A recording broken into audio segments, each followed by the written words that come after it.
Bismillahirrahmanirrahim. Salam sehat, salam semangat untuk kita semuanya. Langsung saja kita masuki materi yang selanjutnya, yaitu tentang cahaya dan optik. Cahaya termasuk gelombang elektromagnetik yang merambat tanpa memerlukan medium. Medium ini merupakan alat ya. Jadi langsung ya merambat. Seperti misalnya cahaya matahari langsung ke bumi. Cahaya merambat lurus dalam medium yang sama. Cahaya termasuk gelombang transversal karena arah rambat tegak lurus dengan arah getarannya. Jika gelombang bunyi kemarin kita pelajari, gelombang bunyi itu termasuk gelombang longitudinal. Cahaya tidak bermuatan, artinya tidak dapat dipengaruhi oleh suatu medan magnet dan suatu medan listrik. Cahaya dapat dipantulkan, disebut refleksi. Cahaya dibiaskan disebut refraksi, cahaya dapat diuraikan disebut dengan dispersi, dan cahaya dapat mengalami interferensi. Cepat rambat cahaya di ruang hampa dan udara sebesar 3 kali 10 pangkat 8 meter per sekon. Artinya berapa ini jika kita nolkan? Dalam bilangan ini notasi berpangkat ya. Jika tidak dalam notasi berpangkat, kita buat seperti ini. 3, nolnya 8 kali ya, pangkat 8 ya. Nolnya 8 kali. 1, 2, 1, 2, 3, 1, 2, 3, 8 ya, berarti 300 juta ya. 300 juta meter per sekon. Oke, baik. Spektrum cahaya. Cahaya termasuk gelombang elektromagnetik. Urutan spektrum gelombang elektromagnetik ya, urutannya ada singkatannya, Grutti-Rada-Teller. Ya, Grutti-Rada-Teller ini adalah singkatan dari G-nya gamma, R-nya Roentgen, U-nya ultraviolet, cahaya tampak, T-nya ya, cahaya tampak,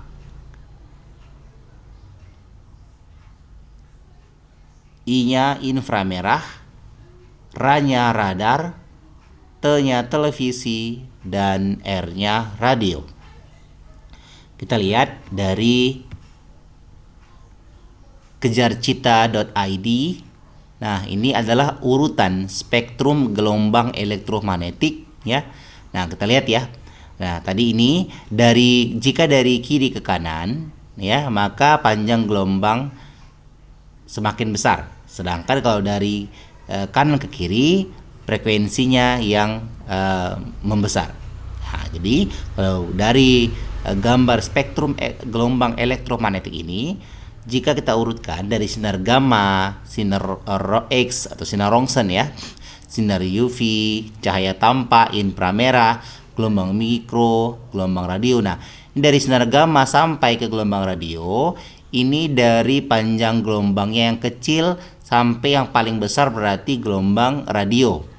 Nah, sebaliknya berarti dari sinar gamma ini frekuensinya yang paling besar ya. Jika dia ke kanan, maka dia akan semakin kecil. Begitu ya. Nah, jadi bisa kita simpulkan sinar gamma ini panjang gelombangnya paling kecil. Misalnya di sini 10 pangkat minus 13 ya. Nah, minus 13 ya. Sementara frekuensinya paling besar ya, 10 pangkat 22. Ini contohnya ya, melihat dari spektrum gelombang elektromagnetik ini. Bisa dipahami ya? Oke, baik. Jadi kalau ada pertanyaan, nah ini urutan ya, sebutkan urutan gelombang elektromagnetik ya, spektrumnya dari yang panjang gelombang terkecil sampai yang terbesar, maka kita urutkan. Nah, panjang gelombang terkecilnya itu dari sinar gamma dan seterusnya ke selanjutnya sinar Roentgen sampai yang paling besar adalah gelombang radio. Sementara jika kita ingin mengurutkan spektrum gelombang elektromagnetik dari kecil ke besar ya, dari kecil ke besar, berarti kita mulai dari kecilnya adalah Untuk frekuensi ya, dimulai dari gelombang radio, selanjutnya gelombang mikro, inframerah, cahaya tampak, sinar UV, sinar Roentgen, dan sinar gamma. Begitu ya. Nah, baik, itu urutannya. Bisa dipahami ya? Baik, kita kembali ke modul kita. Rambatan lurus cahaya, yaitu berkas cahaya adalah jalannya sinar atau cara perambatan sinar yang datang. Cahaya sejajar, paralel ya. Cahaya mengumpul konvergen disebut dengan konvergen ya. Cahaya menyebar disebut dengan divergen. Ini dipahami ya. Cahaya sejajar disebut paralel, jika cahaya mengumpul disebut konvergen, dan cahaya menyebar disebut divergen. Kita masuk ke pemantulan cahaya. Tidak semua benda dapat memantulkan cahaya. Ada sebagian diserap dan ada sebagian dibiaskan. Pada cermin mempunyai daya pantul yang sangat tinggi. Pada benda berwarna hitam mempunyai daya pantul yang sangat rendah. Benda hitam bersifat menyerap sebagian besar cahaya yang datang. Maka jika pada siang hari anak-anak berada di bawah terik matahari, nah maka akan lebih terasa panas mana? Memakai baju putih atau memakai baju hitam? Maka jawabannya memakai baju hitam lebih terasa panas. Kenapa? Karena sifat dari warna hitam adalah menyerap panas ya. Sementara berwarna putih sifatnya memantulkan cahaya. Begitu ya kira-kira ya. Baik. Ada hukum pemantulan. Nah, hukum pemantulan diilustrasikan melalui gambar ini. Sinar datang ya, ini sinar datang ya. Dan garis normal ini yang di atas ya, untuk menormalkan ya, terletak pada satu bidang datar. Diulangin ya. Sinar datang, ini sinar datang ya. Sinar pantul ya, dan garis normal terletak pada satu bidang datar. Ini dia. Ini bidang datarnya ya. Nah, yang kedua, sudut datang dilambangkan dengan I sama dengan sudut pantul dilambangkan dengan R. Ini dia sudutnya yang dibentuk ya. Jadi nilainya sama ya. Sudut datang sama dengan sudut pantul. Begitu ya. Baik. Pemantulan cahaya oleh pemantulan datar, pemantulan cekung, dan pemantul cembung ya. Jenis pemantulan cahaya. Pemantulan cahaya dibagi menjadi yang pertama, pemantulan teratur. Terjadi jika berkas cahaya sejajar dipantulkan pada arah yang sejajar juga. Terjadi pada permukaan bidang pantul yang halus atau rata. Sementara yang kedua adalah pemantulan baur atau difus ya. Nah, pemantulan baur nama lainnya difus, terjadi jika berkas cahaya sejajar dipantulkan menyebar ke segala arah, terjadi pada permukaan bidang pantul yang tidak rata. Baik, kita langsung masuk ke cermin. Cermin adalah benda gelap ya, yang dapat memantulkan hampir seluruh cahaya yang diterimanya. Berdasarkan bentuk permukaannya, ada 3 jenis cermin, yaitu cermin datar, cermin cekung, dan cermin cembung. Pembentukan bayangan pada cermin.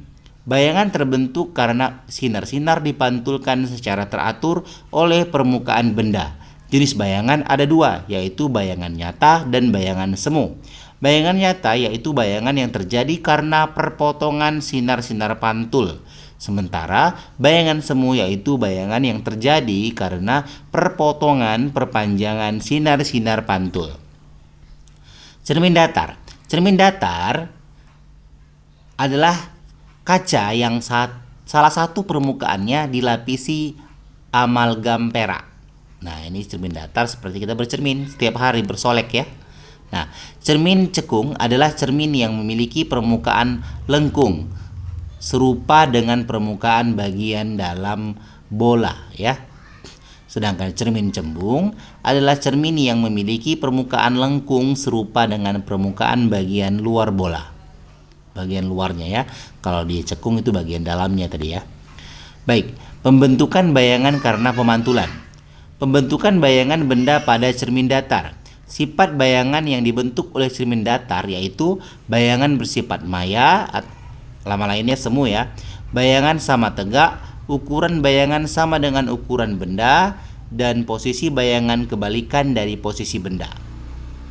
Adapun pembentukan bayangan oleh dua buah cermin datar, jika dua buah cermin datar disusun membentuk suatu sudut, maka banyaknya bayangan yang terbentuk dihitung dengan N sama dengan 360 derajat dibagi dengan alfa dikurang 1. Pembentukan bayangan oleh cermin cekung. Bayangan yang dibentuk oleh cermin cekung yaitu jika benda di ruang 1, bayangan di ruang 4, maka tegak diperbesar. Benda di ruang 2 dan bayangan di ruang 3, maka sifatnya maya tegak diperbesar. Dan benda di ruang 3, bayangan di ruang 2, maka sifatnya maya tegak diperbesar. Serta benda di ruang 4, bayangan di ruang 1, maka sifatnya maya tegak diperbesar. Pembentukan bayangan oleh cermin cembung. Bayangan yang dibentuk oleh sebuah cermin cembung, benda selalu di ruang 4. Untuk cermin cembung ya, maka bayangan di ruang 1 ya, ketika benda selalu di ruang 4, bayangan di ruang 1 sifatnya adalah maya tegak diperkecil. Selanjutnya adalah pembiasan cahaya. Pembiasan cahaya disebut juga pembelokan ya. Pembelokan arah rambat cahaya apabila melalui dua medium yang berbeda kerapatannya, cahaya akan mengalami perubahan arah, cepat rambat dan panjang gelombang.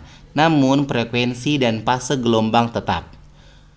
Ini adalah hukum pembiasan cahaya. Kalau tadi hukum pemantulan, kali ini hukum pembiasan cahaya. Nah, perhatikan yang pertama, sinar datang dari medium kurang rapat ke medium yang lebih rapat, maka dibiaskan mendekati garis normal. Ya. Nah, dari yang kurang rapat misalnya udara ya, menuju ke air kan lebih rapat ya.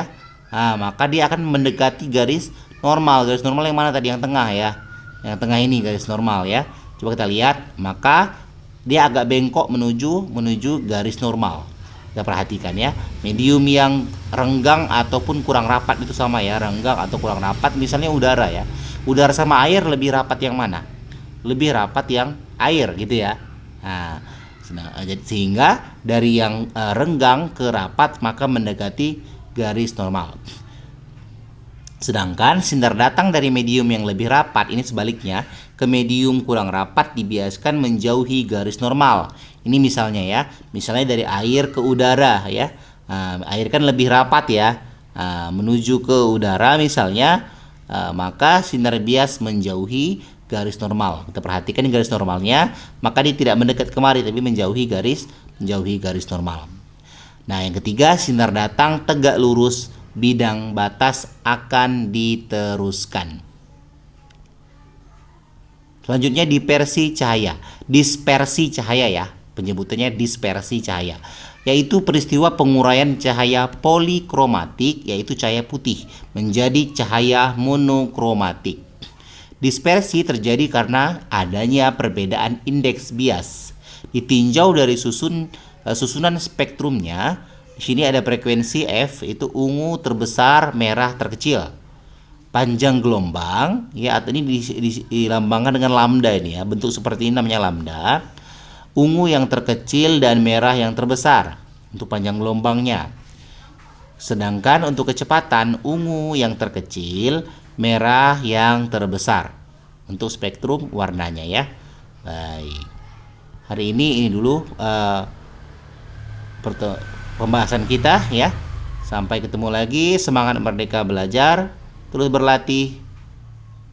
Yakinlah, dengan bersungguh-sungguh kita akan mendapatkannya, mudah-mudahan insya Allah. Salam semangat.